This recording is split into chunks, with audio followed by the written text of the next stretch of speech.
Whether we perceive an event to be positive or negative, there's always lessons that we can get from that situation. When I ran that half marathon on Sunday, even though there were things that went wrong in that race for me, there were so many benefits that I got from it. So I just want to say, through this journey and just through life in general, there's always something that we can learn.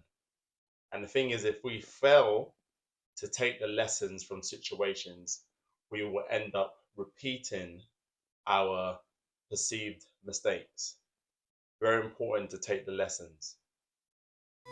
On the 21st of April, 2024, I run in my very first race. And that race is the London Marathon, where I attempt to run a sub 4-hour marathon. Follow me as I go through 16 weeks of training. Welcome.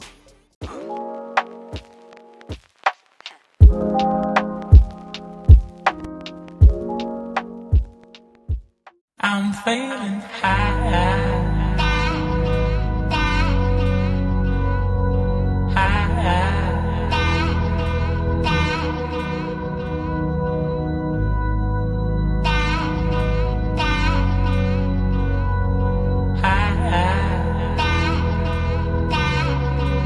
I'm feeling high. I'm feeling high.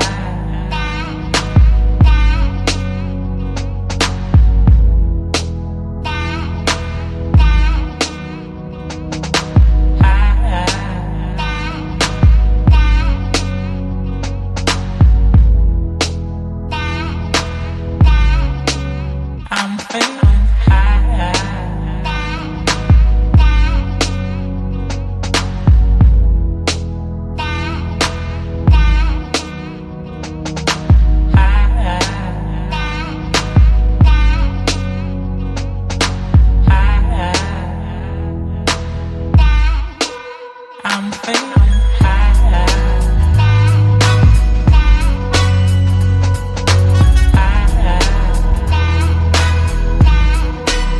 I'm feeling high.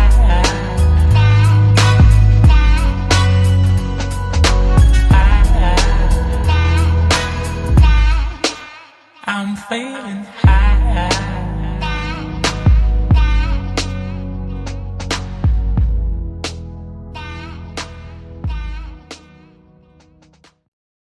As an athlete, it's so important to replenish your body by putting the right minerals back inside of your system.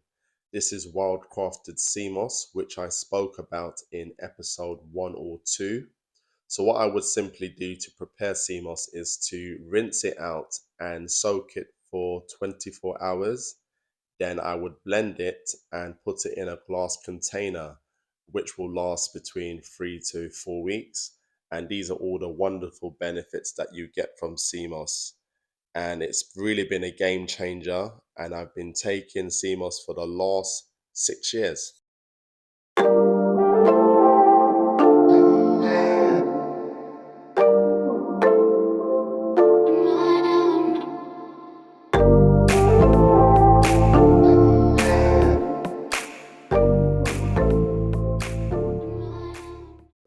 Saturday evening's meal was a black bean salad with my avocado, cayenne pepper, and Himalayan dressing, and a Papa John's pizza with jackfruit and vegan chicken. One thing that I learned from last week, it is the importance of spacing out your meals, especially the day before a race or the day before a long run. Now, what I did last Saturday is that I ate a lot of food, but only gave myself a very short window. So I started eating after 3 p.m., which is way too late. And by the time I went to bed around about 10 p.m., I felt really full, and that really affected my sleep. So I got up around about 2:30, 3 o'clock, and I just couldn't get back to sleep. So today I went for my easy run a lot earlier, started eating my meals after 12, and yeah, I feel so much better than I did last Saturday. So that's a valuable lesson that I learned. It's very important to space out your meals and obviously eat when you're hungry. So yeah, life lessons.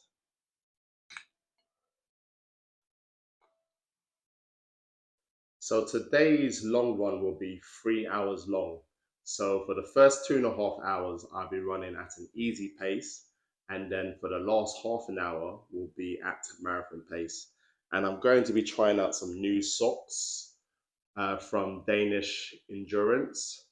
And the main reason why I just had to invest in some long distance socks is because the socks I was wearing for my half marathon last Sunday were irritating me. Not to say that they were bad socks, but for this particular shoe, the Endorphin Pro, the material is quite meshy. So as I was running, I just felt a lot of like irritation because the sock was so thin. So hopefully when I wear these socks today, I will feel less irritation. So this is obviously good information to know beforehand because you don't want to go into a marathon where your socks are irritating your feet, you end up getting blisters and it will make your experience very uncomfortable.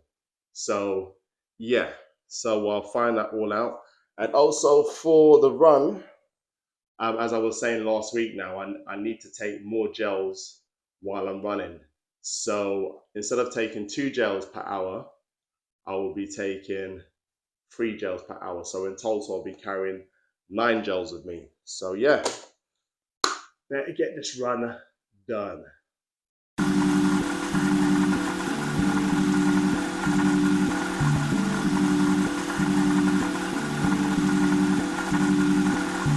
Quiet star, quiet star, quiet star, quiet star.